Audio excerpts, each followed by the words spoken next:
Hi, Birgitta. My name is Nicolette. I am the creator for the podcast titled You're Worthless. Read that again. The juxtaposition of your very soul. First off, thank you so much for reaching out with your story through Podmatch, and I cannot wait to have you on the show. So, first off, I'd like to read a bit of introduction about yourself to our listeners, yeah, and then we can deep dive into your story. Okay. So, hi, everybody. We have Brigitta here. She is a soul empowerment coach, divine channel, and light language healer, delivering messages from the many light beings, capital BE, to the aid of humanity in the hope that people will awaken to what life is all about. She has a profound knowledge of ancient wisdom that has over the years bubbled from deep within and has emerged as an inspirational channel, having been submerged in her own traumatic experiences and having chosen to overcome these. So she is simply here to offer her words as food for thought in unlocking our potential and becoming authentically ourselves while journeying back to the unfolding of the beautiful lotus of the light of who we are. Life is like the sound of music. You've got to dance before the music stops and live a little before life is over. Mhm. So, Brigitta, what was it like growing up as yourself? Well, first of all, thanks for having me on the show. Um, Pleasure. so what was it like growing up? It was like up and down, up and down, up and down. It was like a roller coaster. Oh my God. Okay, But can you unpack that for us? Like, yes, how I'll was it? unpack it for you. I think my childhood in general, was okay up to the age of about probably 10, about 10 or 11, because that's when the abuse kicked in from a friend of the family in Malaysia, in KL. Really? Yeah, it was a business partner from my dad, and we had to move, so we stayed with this person temporarily. And yeah, it wasn't like sexual. It was, and I'm very open about this, because I don't have that fear or that shame label anymore. I think we should be able to talk about things without having that shame factor or that fear factor involved. And it was, through his clothes, but it was consistently for probably several months until we left. And that just messes when you're like 10 years old, Nicolette, that messes with your head. Yeah. It wasn't just that. There was also like a teacher at the garden school who taught Bahasa Malay, Mm-hmm. and my sister was also in that class, and he would rub right up against my legs, completely under my dress. And Really? yeah, my sister told my parents, and I remember this as clear as it was yesterday, because the principal asked me to come in and I had to write everything down that had happened. Now that for a 10-year-old is very traumatizing. You Yeah. just, it's, and even though the principal said to me, you haven't done anything wrong, the teacher got fired. How do you explain that to a 10-year-old? Yeah. And so that was tough. And then I had, the abuse. And after after that, when we moved, we stayed probably for another, I think it was another year or so before we left back for Holland. It's an interesting story that I never really talk about, which is very, very different, because I knew Mahathir, the former prime minister from Yeah. Malaysia. And my dad, a true story, um, he used to come horse riding past our home in Jalan Ampang every single Sunday. And my sister and I would run outside and we'd go, "Good morning, Dr. Mahathir. How are you? Apa kabar?" And he would always just stop and say, "Hi," and, have a beautiful Sunday, something along the lines of that. Now, Right. our landlord, I mean, my parents' landlord, they also knew, and landlady, they also knew Mahathir. And Mhm. we were invited to an event at his house. And Right. so we went. And my Yeah. dad was very much into agricultural projects, and poultry farming. And so what he did was, he went up to Dr. Mahathir and he was stopped by the security guards after the event. And, we were with him. And he said, no, it's okay, it's okay. And so my dad gave him a proposal. And that proposal was to grow potatoes up in either, I think it was Genting Highlands. And this was many, many years ago. And funnily enough, when I was writing my book and I was doing the research, I was floored because it's filled with greenhouses now, and they do grow potatoes. And it was just like, dang, Mahati, why couldn't you just offer my dad a job? That's all he wanted. You took his freaking proposal, right? Yeah. And And you gave it. cut him, Yeah. yeah, yeah. And I know he's still alive. He's in his 90s now, but Yeah.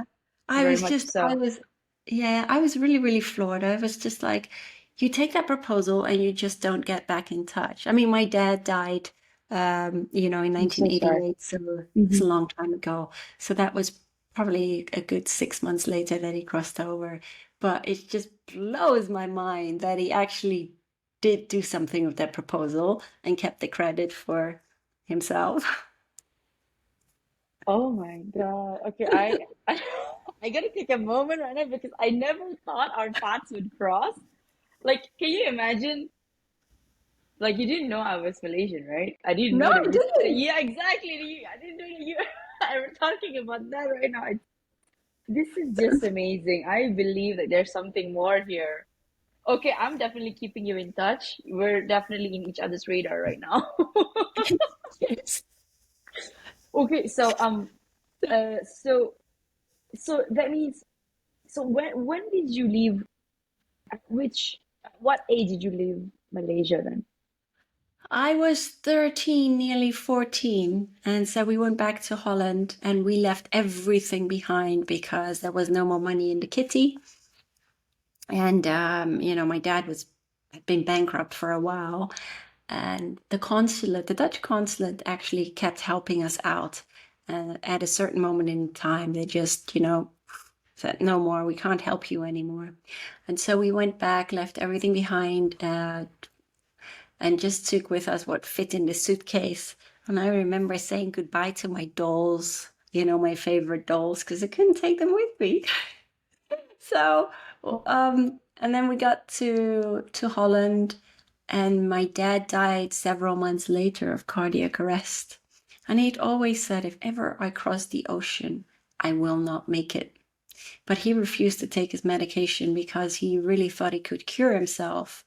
And whilst I am a great believer of that, you will also need to understand that you need to resolve your trauma.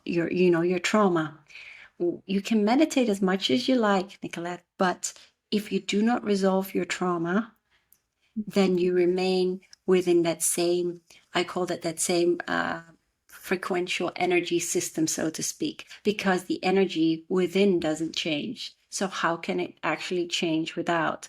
So when you suffer from any kind of dis-ease, or as people like to call it disease, and I call it Yeah, dis-ease because it's this a is dis-ease yeah. within you that you have created. And for me, so when I lost my dad, that really shook me to my core. That was the first time at 14 years of age that I suffered from a headache. And I really wished that the next day it had just been a dream, but it wasn't. And we stayed at my grandma's for a while, my mom's mom, until we got allocated a council flat. And, my mom, I have so much respect for my mom because my dad left her with nothing except a debt. And she worked part time and took care of two teenagers. We walked around in secondhand clothes. I didn't care. It's right. It's better than walking around naked, right? Yeah. So, and at school, I mean, life was different in Holland. At school in KL, people wore uniforms, so there is no differentiation.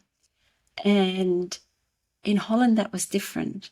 And I was skin over bones. I used to just throw away my lunch. I just didn't want to eat it. I was really good at that. And I was skinny anyway, but I was scared of boys. I really was so scared of boys. If there was a guy in the hallway and my classroom was at the end of that hallway, I'd find a different route to get to that classroom. That's how frightened I was. And I think that was so ingrained with me because of everything that happened. And this was back in the 1980s. And as I always say, life was so different. You weren't as open, you didn't talk about it. I didn't even understand it. And it only was like 10 years later that nearly 10 years later, that I told my mom when I was 19 what happened in Malaysia, because we were watching an episode of the Oprah Winfrey show about abuse. Yeah. And I kept my mouth shut, and that's when it came out. But the more my mom prodded, the less I wanted to talk about it. And and that's just the way I'd always been. I'd shut it in, I'd potted it up. And even when my mom, when I was 16 years old, she put me on this modeling course. Now that just didn't work for me because I was carrying the weight of the world on my shoulders, but I hadn't healed anything. Yeah. I put everything away in the archives of my mind, as I always say, because Yeah. that's what we do. Any traumatic experience that we go through, we store in the archives of our minds.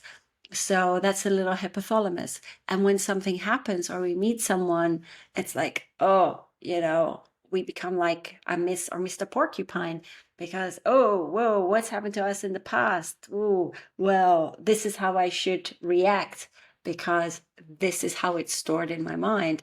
And if you've healed that aspect or certain traumatic experiences, you don't have this porcupine attitude anymore because it's gone. But yes, so what happened there was quite well. I mean, it's rather funny looking back at it now. But a hairdresser picked me out from this modeling this modeling course that I was doing, and he's like, "Oh, would you like to be the main model in my show?" I'm like, "Yeah, sure, why not?" Paid like 75 guilders. Beats me how much that is now because it doesn't exist anymore. And well, I had hair till here, till my shoulders, and he cut it in a pixie cut. Well, you can.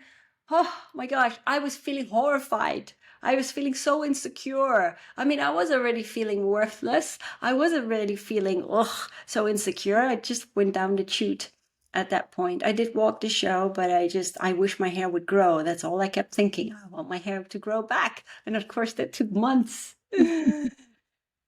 Oh my, So, oh yeah. my God, Brigitte, hearing your story it just moved me.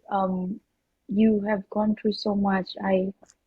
I think I know you have healed, but I, I'd like to, and I don't know why I feel like I want to give you a hug right now.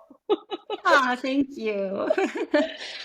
Well, I think a lot of people can definitely learn something from this, a thing or two.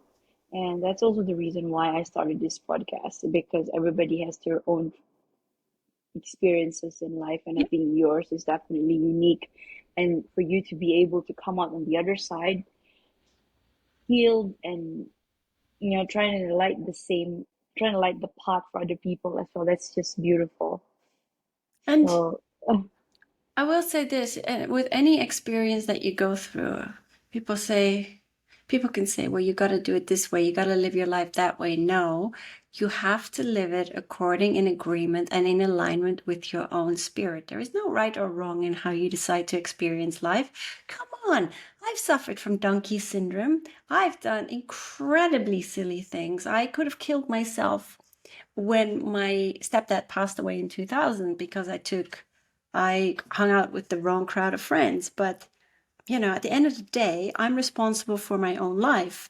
I blacked out because I took too many ecstasy tablets.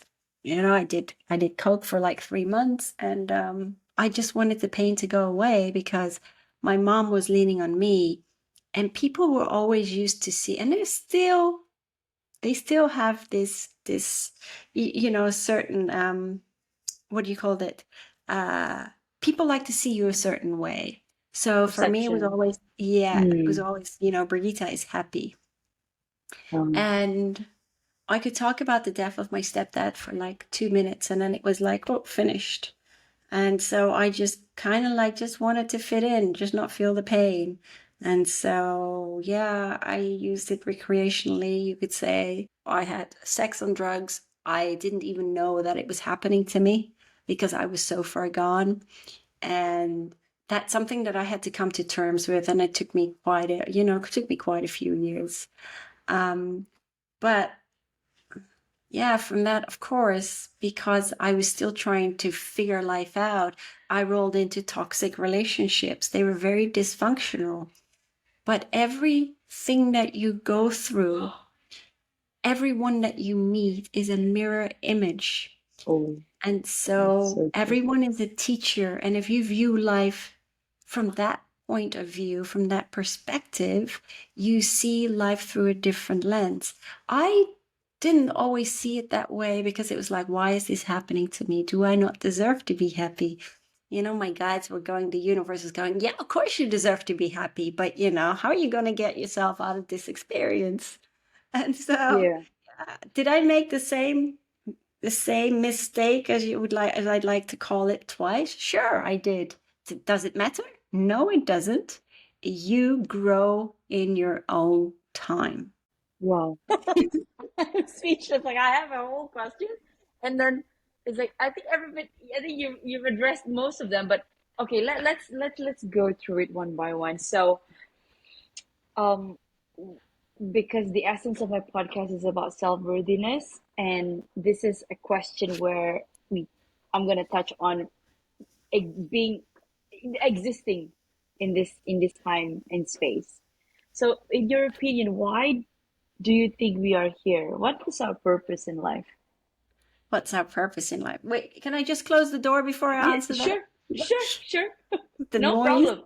Yeah, no problem. Perfect. Why are we here? Yeah, Yes. that's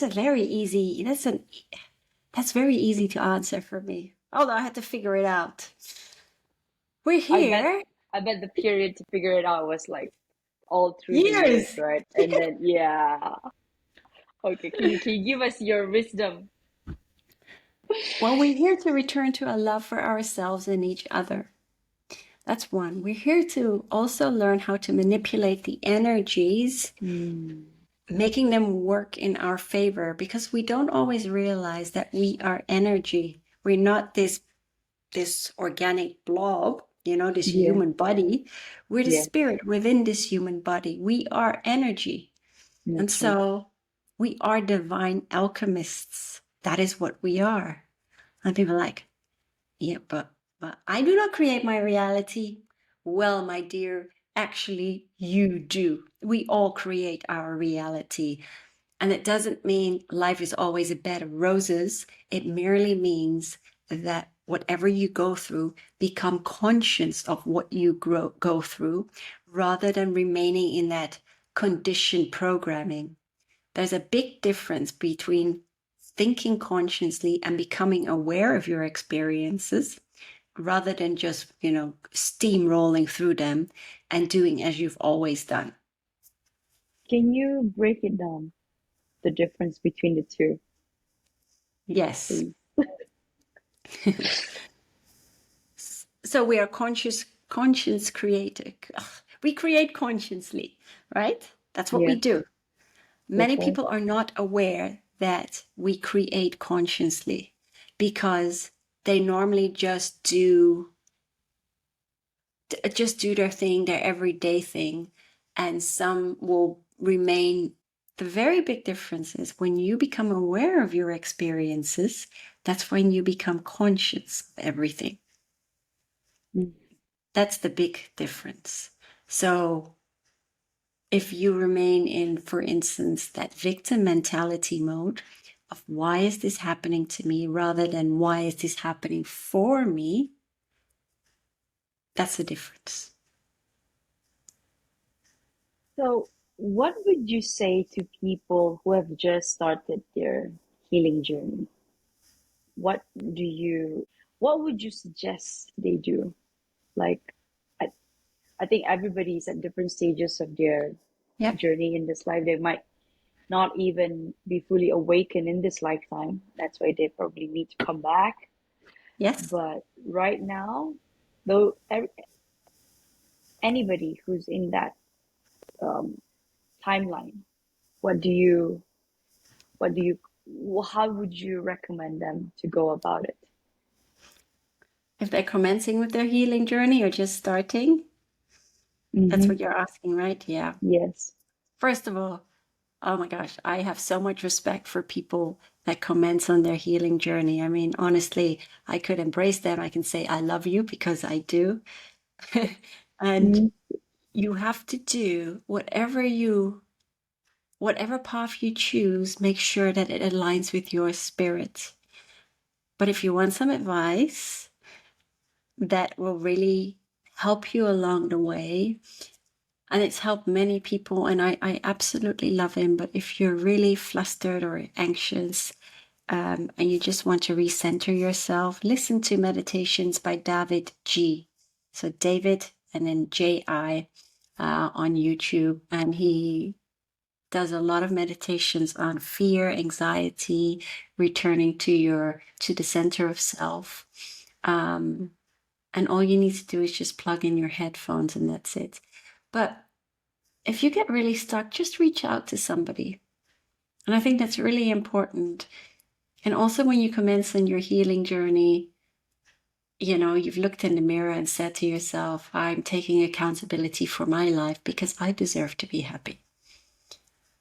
Often enough we allow the opinions of others to, to Loud. mull around. Yeah. And it mulls around in our mind. And it's like, why? I've done it. Honestly, I have done it. I have allowed myself to be treated like a doormat year in and year out because I was so afraid to hurt other people. But at the end of the day, Nicolette, I was the only one that was hurting myself. And that's why for years I starved myself because that was the only thing that I could control. And I worked like a maniac because I was playing Houdini with my emotions. That's how I kept myself afloat. So was I in that victim mentality? Yeah, at times I was saying, you know what, why is it happening to me? Why can't I just be happy? Why can I not just be happy? I look at other people and it's like they don't have to go through this crap. And but the more challenges that are bowled our way, as I like to put it, the more opportunity we have to grow. We have for growth. And that is so, so important because the more you understand life and all that you've been through, the easier the flow of your life becomes. Interested in your, because you mentioned about toxic relationships. Yes. This is, I think, I particularly would want to know, and probably some of the listeners as well. So, could you share with us your journey and what kind of people were you attracted to, and how uh, how were your experiences with these people, and at what point did you realize that enough is enough, and Mm. what were the steps that you took to get yourself out of that? Oh, it took me many, many years in several relationships. Uh, Okay. the first one, you're gonna laugh at this. My Oh no, first relationship. I'll be the last person to judge because Oh, I'm no, divorced. no, don't I'm worry. divorced myself, so I look back on all my relationships. First of all, I look back on all my relationships before I start, and I love every single one of them because how can I not? I've forgiven myself, I've forgiven them because they were correct. incredible teachers to my then very naive spirit. And Ooh, so, that's and very they know powerful. that I still speak to some of them. Um, and I wish them every bit of happiness. I really, really do. But my first one was, I was 21 and a half and I was in Istanbul. And so I went out with a Turkish guy, but oh my gosh, I was as green as grass. I had no clue about men. And like I said, I just was afraid of hurting the other person. Would you And say you healed at that point? Because you said when you were back in Holland, you were afraid of boys, right? And how yeah, did you so open up? oh my Yeah. gosh. So this is something. So this is also, I wrote about this in my book. I talk about vaginismus, where women that have suffered traumatic experiences have issues with sexual intercourse because the trauma is so ingrained. They are very scared to open up, and so they clamp up when having sexual intercourse. Right. Something I didn't know at the time, many, many years later, probably early 40s and 30s, early 40s, that I found out. And it's such a taboo subject, and it shouldn't be a taboo subject. But okay, so that was an art. I mean, that already went wrong, that relationship. I tried, it was probably my longest for 3 years, even though I was in the UK for a year, because my mom said, after I returned from Istanbul, you are going to do a study. No, I want to go. No, you're going to do a study. So I took the shortest possible course, a secretarial course. I wanted to fly.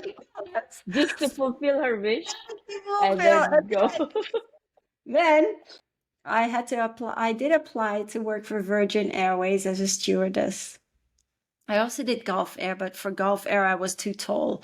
And so for Virgin, I was invited. And my mother did not scoop up that letter. I scooped up that letter, because if my mom had seen that letter, she would have chained me to the bedpost and said, "You're going. You are not going to Germany to be with this guy," because he moved from Istanbul back to Germany. But Right. I scooped up that letter. So off I went to Germany. But it went wrong. It just, I didn't love myself, because what did I understand about loving myself? I didn't. And so often when we have relationships, when we go into relationships, it's like this freaking legal contract with so many clauses that keep on being added, because people do not love each other unconditionally, because we're raised in a certain way. We're raised according to the beliefs of our parents and this social paradigm. And, Expectations. yeah. And it's just like, you have to be a certain way. No, you don't. You have to just be you. Who cares what people think about you? You have to be comfortable in how you feel about you. That's the most important thing. And people try to conform and try to mold themselves, try to fit in. Why? Why? You're not going to feel happy and peachy within your own skin when you keep molding yourself and trying to transform into something that, into something that you're not. It's so important to just be yourself. But it took me many years as well, and many relationships, well, several. I mean, the one in 2009 was that really shook me to my core. And I think that was needed, because my ex was a crack addict. And I didn't know that, because he was like a part-time crack addict, and he hid it so well. And so I bought him a plane ticket. Yeah, to come to Wow. Holland, and he I stayed with totally, me I for, get it. yeah, I stay used with to be me. like that too. Stay with me Okay. for several months, but I was working my socks off, and he's like, "Oh, I couldn't get a job."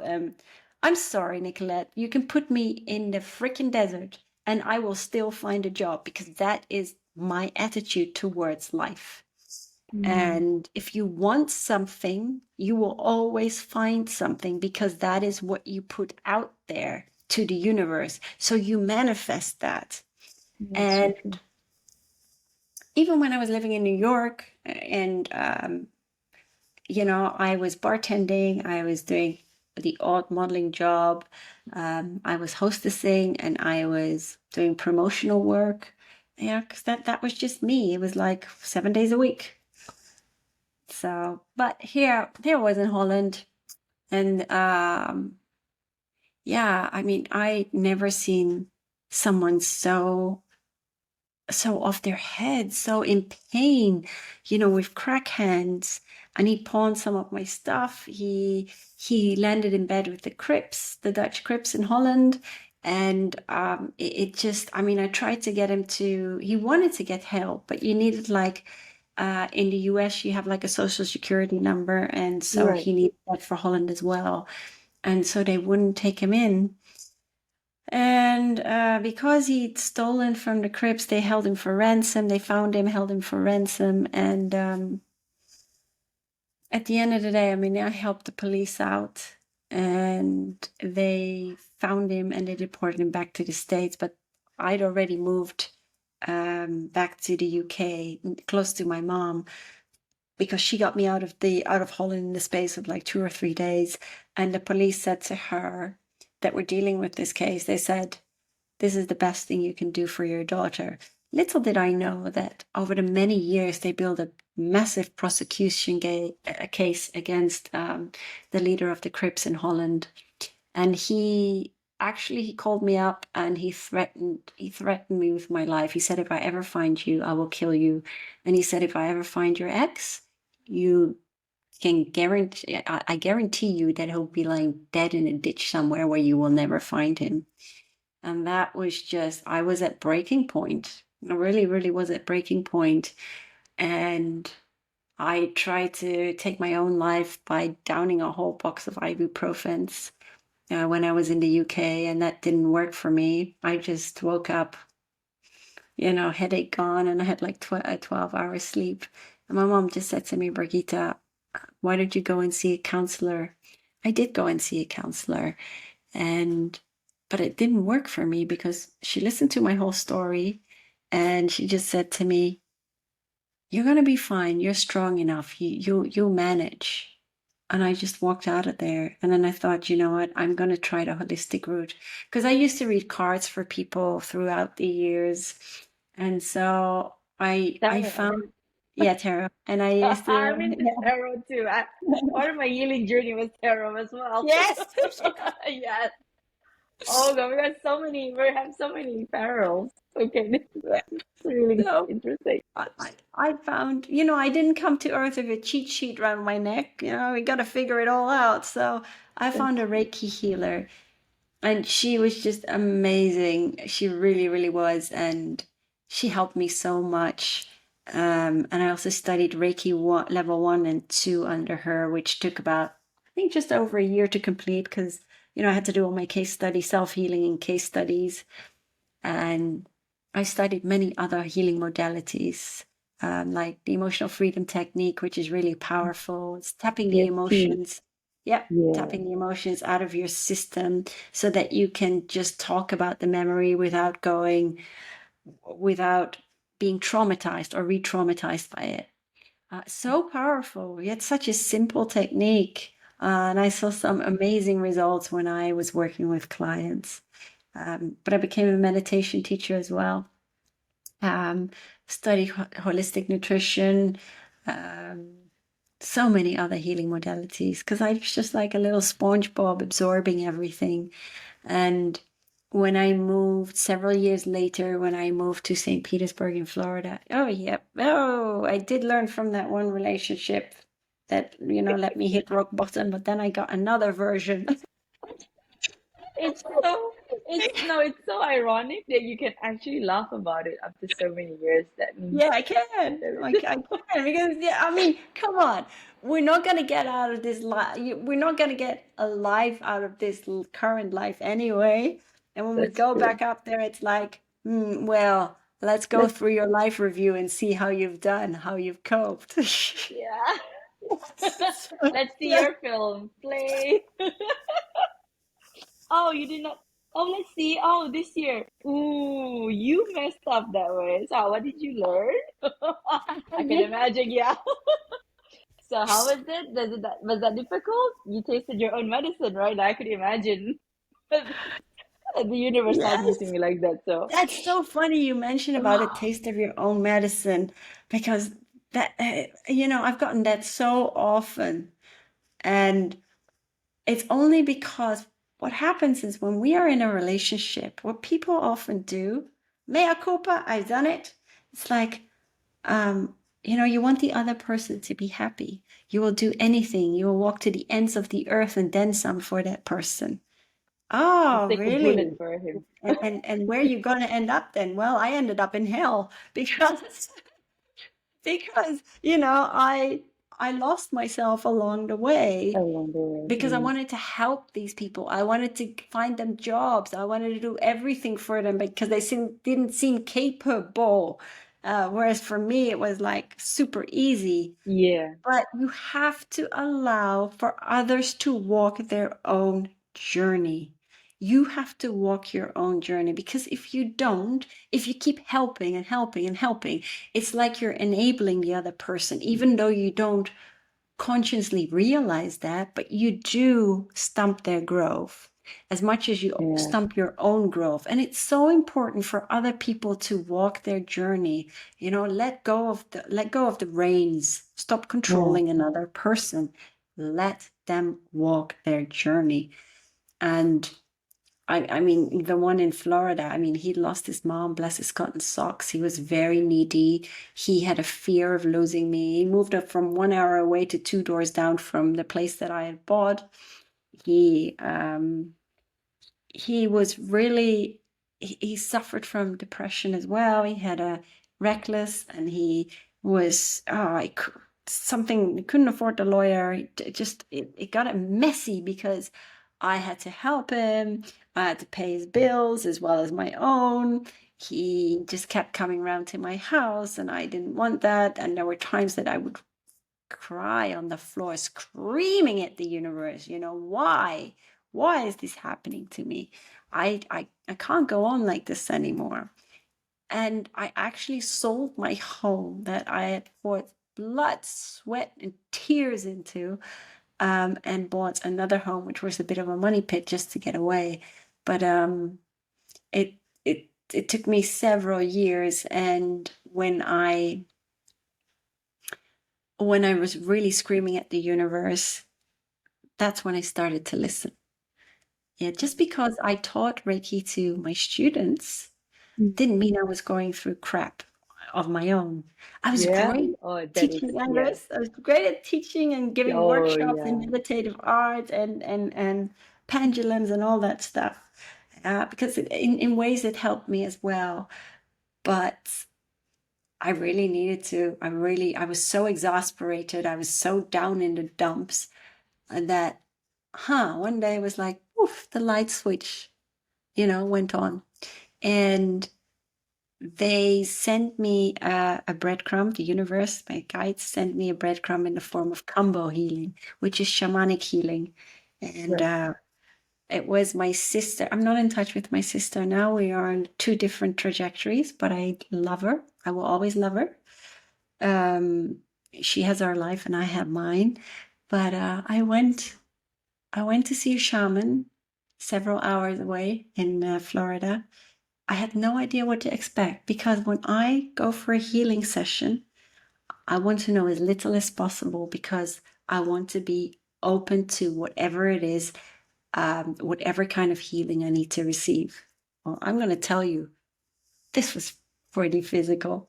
I was sitting there across the shaman, and I had to, he asked me about my intention, why I was here.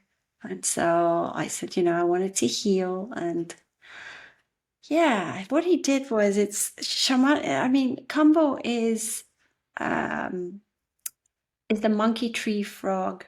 I call it monkey tree frog, from the Amazonians, in the Amazonian jungle. And what they do is, the shaman, they scrape the poison from the back of the monkey frog, and they keep that. The frogs do not die. They don't die. Okay. And so he burned like four, sometimes they do 4 points in your arms, but he burned 4 points on my leg, just below the knee. And then he put the frog poison on those 4 points. And then I thought, oh God, what's going to happen? And I had to drink 2 liters of water as well along the way. I hate drinking water, but I did it. And oh my gosh, as soon as he put the points on, 10 seconds later, it was like, oh, I was purging. I was feeling so ill. And, because Oh, I had a big bucket next to me, and I had to run up and down the toilet because it just comes out everywhere. That's how physical it is. It's a total cleanser. It really purges. but it was like my ego was battling me so much. Yeah. And that's why it took 4 hours. It's like my ego's like, no, no, no, I'm in control. I'm in control. And my soul was, you bugger, you bugger. I want to be back in the seat. I want to be back in the driver's seat. So it was like this battle going on. And that's something that he told me later. And that's why he said it took you about 4 hours. I mean, I did it 2 more times. But the beauty about this treatment was that I just, I was so clear in my mind that I made a whole bucket list and stuck it on my fridge. And some of the first thing that I put on there, like I promised my stepdad in 2000 that I would start running for charity for cancer because he crossed over from cancer. And yeah, I guess that remained a figment of my imagination just running in my mind, for 16 years. And then I started doing it. I just started doing it. I have a big thing about heights, and I went skydiving. I was so glad the ground, but I did it. I did it. Um, I went hang gliding. That was fun as well. But a week or two later, like Spirit kicked me out, and they said, you need to go to this fair. And I'm like, I don't want to go. You're going. And so I went, and it was 10 minutes up the road, not even. And that's where I met my former mentor, Alania Starhawk, who does Akashic record healing.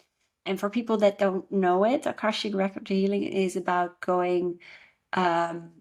it's about walking through your past lives and clearing the karma. And that was so, so powerful to me because with my then ex in Florida who wouldn't leave me alone, it like boom, it Click. just cleared the energy.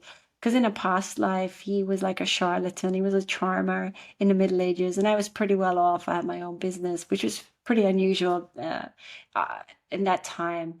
I can't remember exactly what it was. I do remember opening up all these little drawers, so I guess it must have been herbs. But he poisoned me with an arsenic, very very slow. Oh, And that's one of the reasons that I didn't understand that I was suffering so terribly from stomach sub. aches. Yeah, Oh, and I okay. couldn't eat, so I lost a lot of weight. I was literally skin over bones. And that's a picture I still have, and that's not, I honestly do not ever want to look like that again. Um, and so she cleared that because sometimes we take remnants of our past lives into this life. And there were some other lifetimes that she cleared as well. So it was very, very powerful. But what happened after that is that his energy changed because he left me alone to finally sort out his life. And I could continue with mine. The beauty of it is like a year later, he said to me, he's like, you were the best thing that ever happened to me. You made me realize so many things, and I have grown so much because of you. And that was just, that's just beautiful. I love it when people grow. He sorted out his whole life. He's got his own place now. He's got a good job. And I'm just happy for him that he was able to sort out his life. And sometimes we have to, when you are in such a dysfunctional relationships, uh, sometimes you need to hit that um, Rock rock bottom. bottom. Yeah. In order to be able to see that, there's always, as my dad always used to say, there's always light at the end of the tunnel, but you just got to keep walking. You just need to heal. You got to heal up. There is no point in remaining in that trauma. There's no point in that bitterness. There honestly isn't. You've got to forgive each other and just say, you know what, it's not been the best, but it's been so educational, and I love you for having been a part of my life. I felt that. Yeah. Thank And then I you, went, Birgitta. yeah. I mean, so if you are in a relationship and it's not working out, then either you work on it, but the most important aspect is that you work on yourself and that you love yourself enough if it doesn't work out to walk away. And just as Saint Germain, who I work a lot with, the Ascended Master Saint Germain, always says, just take a deep bow in gratitude, but let one another go. Ooh, let's sink in. Just take a deep bow and let one another go. Yep. Deep bow and gratitude. It's so funny because just before I got on the call with you, I was talking to two friends from Sabah. They're my close friends from high school. So um we were just last weekend we were just talking about our relationship, like how it was. We never imagined after 10 years we thought that our life would be sorted by 30. Right now, an example, me, I got what I wanted things in terms of my career, but that threw me life threw me a curveball with my divorce, and then I threw myself to work, and I had burn I suffered burnout and depression, and that's how I started my healing. And then my friend, she has been in and out of relationships where she Yes. stayed for 9 years, and it was shitty, but she said she loved the person so much. It's just she couldn't see any other way. Right now, she just entered a new relationship, and of course, there's this remnants of her feeling the guy is everything that she's ever wanted, but she feels at times that she doesn't deserve him. Like it's too good to be true. And then another person, another friend, she got a little bit tangled with another relationship where the party is attached. So that's it is it's so ironic, but like I was just telling them about my story about how I went into different modalities in terms of healing, and then they started hearing me saying about everything about how you create your reality just literally hours ago. And then one said, okay, Nick, send me what anything that you know, just send me. Okay, I said, I'll send you some. It's a rabbit hole afterwards, but I promise you it's going to be worth the journey. But at any time, if you want to discuss anything with me, bounce some ideas, let's do it. And then the other one, he says, oh, I'm so lazy, Nick. Can you just can you just tell me the story? Like I said, no, I'm serious. I love you, but you've got to do the work yourself. You Yes. see, because when you said just now about we're on different journey, we're on Yep. different trajectory, stages of our, I would say, awakening, right? Like Yep. really looking inwards. So it's this is just all clicking up. Like this is why I love this topic so much. It's like, oh, I cannot brag about how wonderful it is at this point of my life. I'm able to at least get a glimpse of what everything is like. I don't know, sometimes when I talk to my parents, they'll be like, they probably think like, I think they love me. I love them. But you can tell when you talk to somebody, you're not on the same wavelength. Yep. But nevertheless, we're family. We love them. But there's certain things that you want to go. They cannot see that future, that Yep. thing, and it's like, yeah, we wish you the best.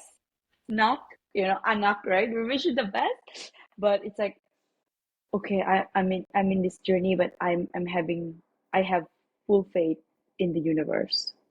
Yes. I don't know. It's like, I don't know. Yeah. I'm sounding like a broken record, or everything is No, jumping no, out right now. no, absolutely not. But it's funny about family. So I just have my mom, of course, now. My mom, I love her to bits. We're very close, but anything on the spiritual side, whatever I do, she doesn't believe in. She'll believe in Yeah, mediumship. That's where the buck stops. And you know right, what? I don't love her any right. less. Why should I? We don't always have Exactly. to.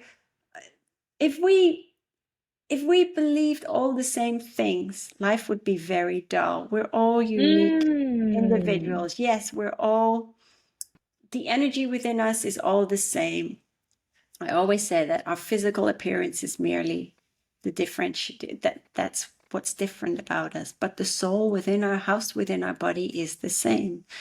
We don't always see that because it's like, you're from that country, you're from that country. Yeah, but we're still all the same. That's right. We've just chosen to be born in, in a different nationality. But I always say that that's the big divide. Everything was designed to be this way, and everything was designed to be this way, even your experiences, so that you try and find the key ingredients that return you to that beautiful unconditional love for yourself. Because once you love yourself unconditionally, once you accept yourself as you are and embrace yourself and hug it out with yourself, the world becomes a different reality, and you're able to accept and embrace others and love them as they are. Okay, I have a few more questions. I hope I can That's still keep you that's here for a fine. little bit. How did you commence? Yeah, I think you mentioned briefly, but can you share with us, like, how did you commence channeling the many light beings, archangels, and ascended And masters? that's a funny story. Okay. It was through my mentor, Alania Starhawk, and she had this workshop, on channeling, and I went. And I always call myself, I'm a bit of an antisocial shitbird because I like to be by myself. So everyone was sitting around, it was quite a big group, and they were sitting on chairs in a circle, and I was just sitting on a pillow. Well, Birgitta, don't you want to join us? No, no, I'm fine. I'm fine. I'm where I'm at. I love it here. Please leave me alone. And so she did this meditation and she counted to 3. Mhm. Well, that was it. I was like, That was okay. it. And then half an hour later, she counted back from 3 to 1, and I was back in the room. I thought, sugary banana, where the heck did I go? And so Wow. she asked everyone, what they'd seen, and many had seen the archangels, the ascended masters, the guides. They had conversations. They saw their totem animals. They got messages. And what did I get? Diddly squat. Nothing, nada, niente. I Niente. was really upset. I was really Zilch. upset. I was sitting in the corner and I was wiping my eyes, with the sleeve of my shirt because I was really upset. I didn't say anything, and so she had an exercise because people always ask me, Brigitte, how did you learn to channel? How does it work? And she said she got out a notepad and a pen, and she just said to spirit, the universe, I'm ready to receive. That's how it worked for her. Now that stuck in my mind. And so when the workshop had finished, I rushed out, hopped into my car, and I went home. That's exactly what I did. Now, the difference with me was, I think at that point I was so exasperated in my head, I wasn't even thinking. I just sat down and I said to Spirit, I'm ready to receive. Please give me a message. And it did. It went, I was just writing and it came out as Old English prose. And I didn't really know what I was writing until I looked back at it. And I was so excited. Oh my gosh, I was good at something. And so I did it every single day. It's like when you go to the gym or you learn to ride a bike, right? You need to keep practicing. Yeah. And so I did it every single day. And then what I started to do was I started to use my oracle cards, and I would just shuffle them. And whoever came up, whether that was an ascended master or one of the archangels or any other deities, I would just sit with the card and say if they had a message for me. And I just wrote it. I just started writing. I didn't use Google. I just started writing. And that really worked for me. It was very, very powerful. And then, like several weeks later, when I saw Alania again and I showed her my progress, she's like, "You see, all that needed to happen was for me to unblock you so that you could channel again." And I looked at her. I'm like, "Excuse me, but I've never channeled before." And then she looked at me. She's like, "Oh my God." That's what you've been doing. Yeah. And so I've never looked back since. I mean, there are questions that I asked, like, one thing that I asked was like, well, should I leave the US or should I stay? And they were like, look, this is not our journey. This is your journey. If we are going to tell you what to do and how to live your life, where is the fun in that? You are the one that has to put the pieces of the puzzle together in order to, walk the path of life. Us telling you the answers is not going to help you. And I thought, well, that's not going to help me. But I had to figure it out. I really, really did. And I left the US with nothing. I was pretty broke until the money, even though the house was a money pit, and when the money came through several months later. But even then, when I went back home or to the UK, it was tough for me because I was in my 40s, and I'm nearly 50 now. But this was You don't 6 years look. ago, and yeah, yeah, but I am. You don't. Wow. What is your secret, Birgitta? Jeans. My mom is 73. She doesn't even look it. Really? No, she doesn't. She doesn't. The genes. Okay, the genes play a big role. Yeah, but also what I eat, I do. But I looked around me at that time, and I'm like, I feel like such a failure. I felt like such a failure. That's what I said to my mom. I said, everyone has like a home, a mortgage, they have a job, they've got kids, they're married, and look at me. What the hell have I got? My mom looked at me and she's like, Birgitta, what you have are your life experiences. You've lived in so many countries. You've always found work. You have soldiered on. You have done so much with your life. She's like, so don't look at others, but look at yourself and all that you have achieved. And yeah, that was beautiful.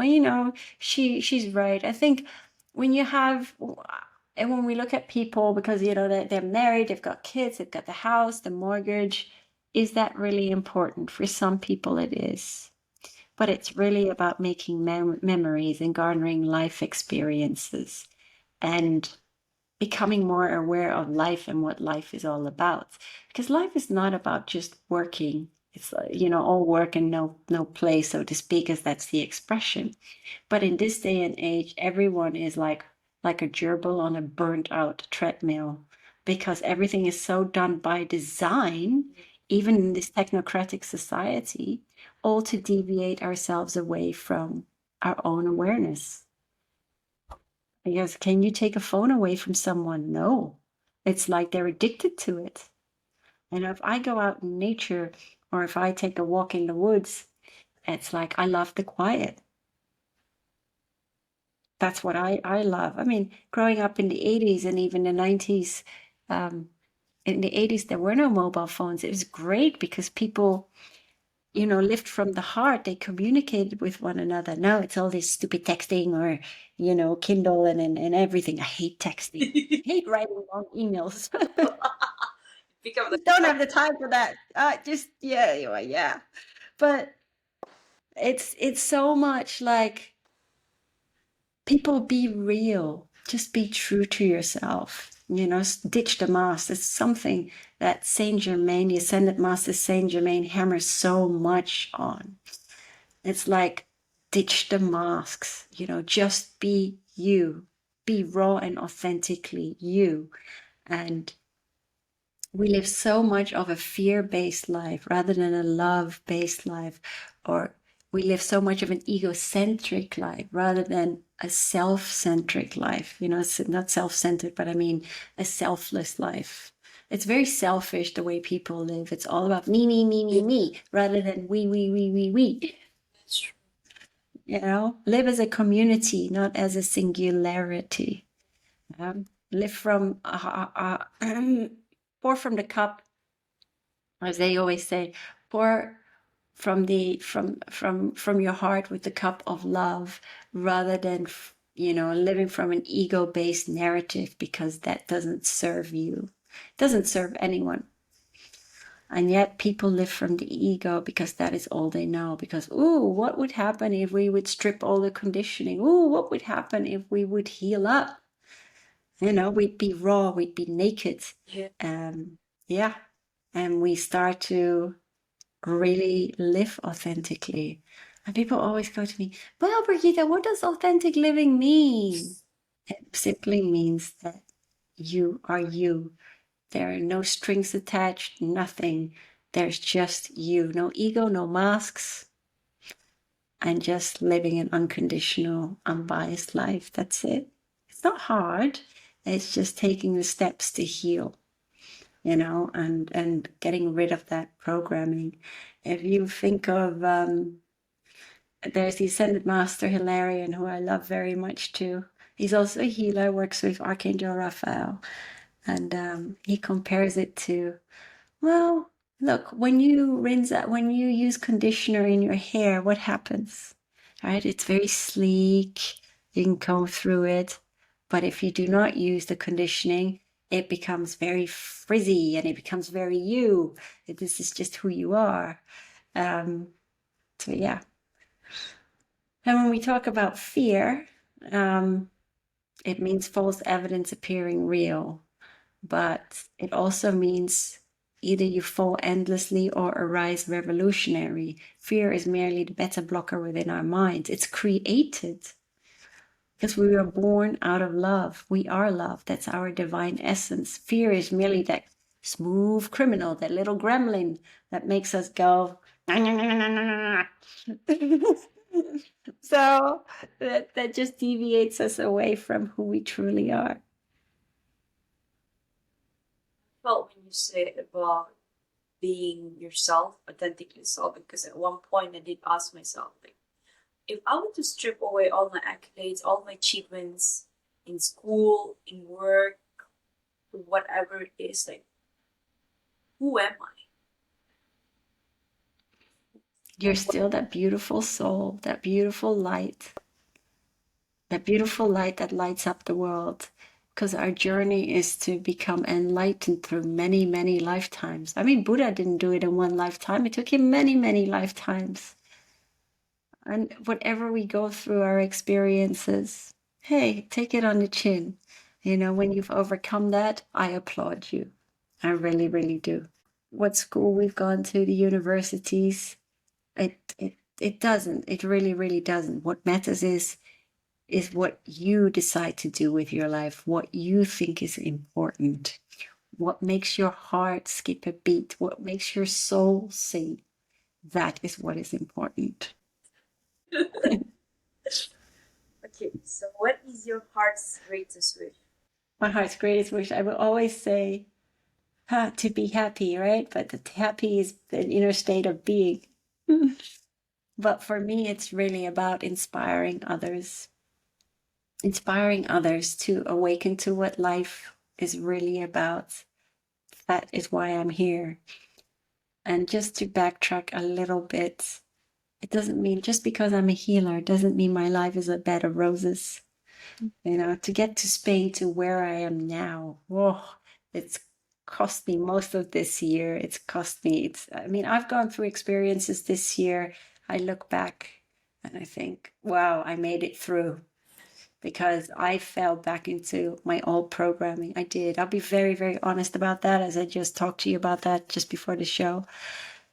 It's one of these things where I work like a maniac because I had to. That's the corporate world. It's not what I want to be doing because I really want to, help others. Yeah. Help others to heal themselves. But sometimes we need to go through these experiences to make us realize, hey, you know what? This is not what I want. And then I had to move. I moved with having the flu. I couldn't cancel anything. It was yeah. And then I came to the house and it was so filthy. I had to scrub and clean it. But I managed it because I soldiered on. Yes, I lost about 7-8 kilograms along the way, but I am consciously aware of what I have done. So that is the big difference. Rather than just soldiering on and and just tucking those experiences away, it's embracing those experiences and saying, you know what, I know what I'm going through, I understand it, I know what I've done to myself, and I know what I need to do to heal from these experiences. That is the difference. Well, again, another parallel, because today I was thinking about my life story. You were mentioning. Sorry, my mind is racing right now because I was trying to connect to what I was thinking just today before the interview. Um, how like you, even though, yeah, yeah, no, okay, I'm back in the train. I was just telling again during the conversation with that true friend. I told them like I feel like I want to do. I feel like I I can do it. There is something that I need to do outside, but because I have to pay my bills, I am still attached to my 9 to 5. Like in Yeah. tomorrow, I have work and I have presentation I need to prepare. But to be honest, I couldn't care less about the presentation, and I am more excited to be speaking to you rather than prepare for the presentation. But after this call, I would have to sit my ass down and then at least focus for the Yeah. next 2 hours to finish it. But it's like, what was your journey? What are you still working now? Like, how do you move past that? How do you know when to let go? When to basically when to let go and just follow?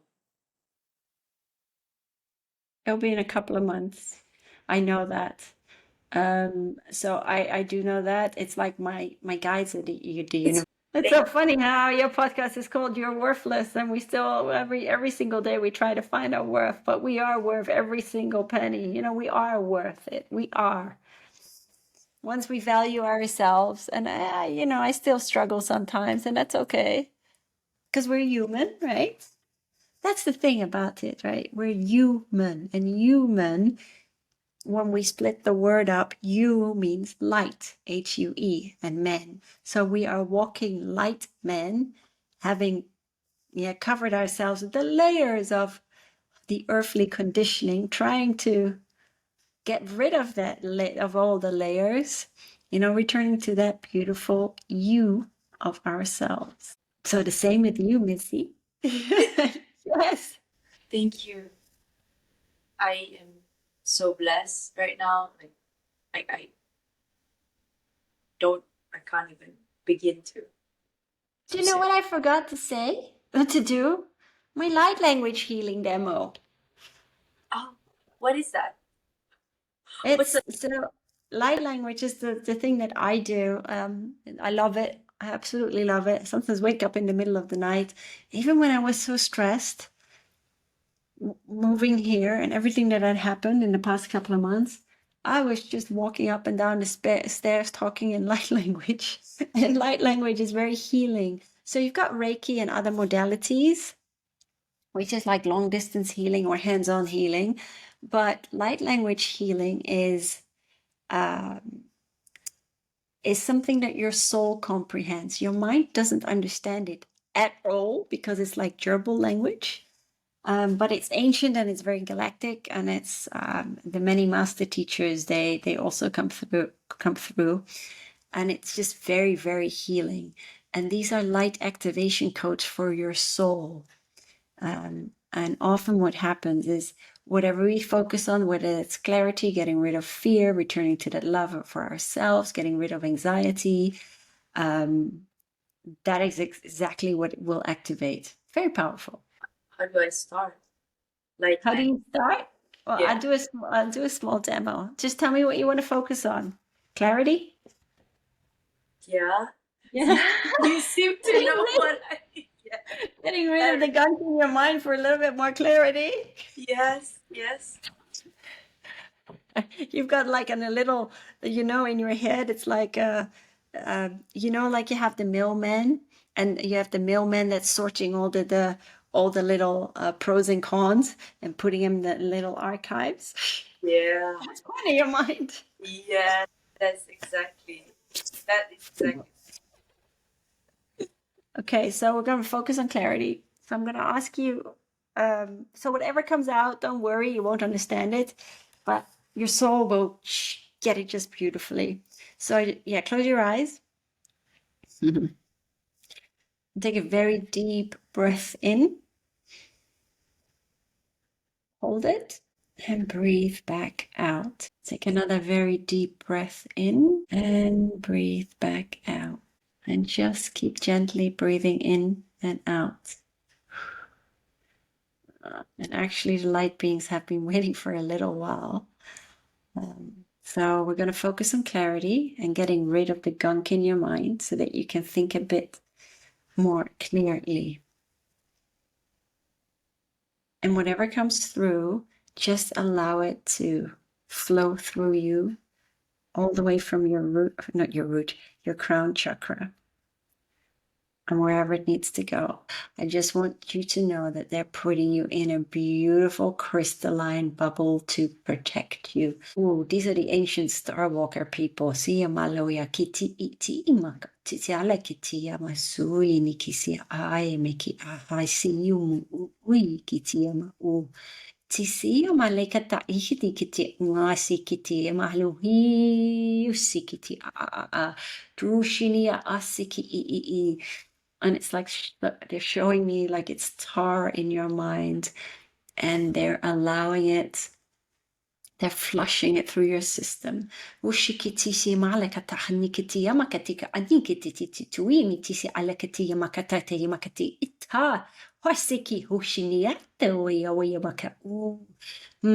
just allow it to flow through you, all the gunk through you and straight out through your feet, they're saying, allowing it to be absorbed by Mother Earth, and it will be recycled. Pinkish light, allow it to flow through you, and it's softening your energy. And right now, you're just realigning all your DNA strands. And they gently retreat. And they say the restranding, they call it the rebranding view within, will take place over the next few days. So allow for it to integrate and just allow for yourself to sit within this beautiful, soft, pinkish you. Tuki isi mikita a.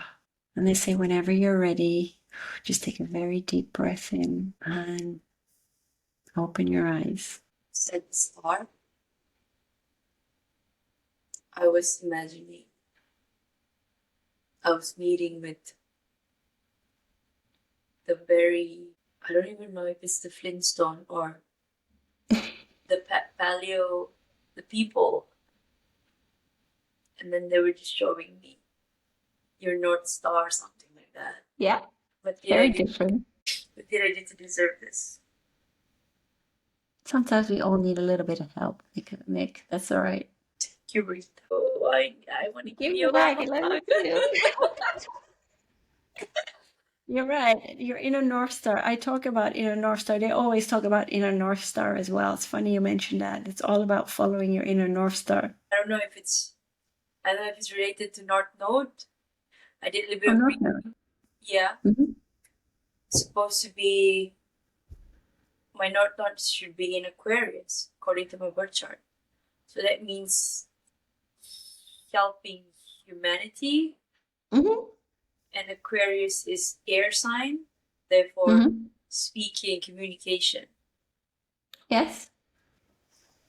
And something about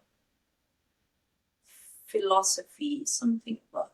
I would throw that under life philosophy. Yeah, something more than what I came from before.